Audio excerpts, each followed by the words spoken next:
Regalámela, no seas gil. Dale. No, abuelo, se te torció toda la cabeza. Tranquilo, guacho. Para de pegarle, que Tranquilo. tiene asma. Basta, por favor. No vi más, amigo. Ay, necesito ayudarme. Ya no se puede ni parar, boludo. Mirá cómo le tiembla la pierna. Vení acá, pendejo. No.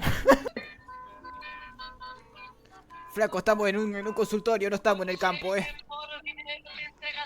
importa. Para, ayúdame. Vamos fuera. Vale, siéntate. Quiero ver cómo escribes. Permiso. ¿Escribes con los pies? No, yo uso telequinesia, amigo. Última tecnología, mirá.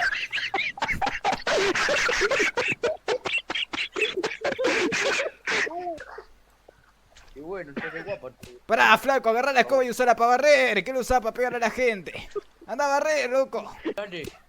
Ñatito, no sé, pero esta pierna grito que le pongo una piña.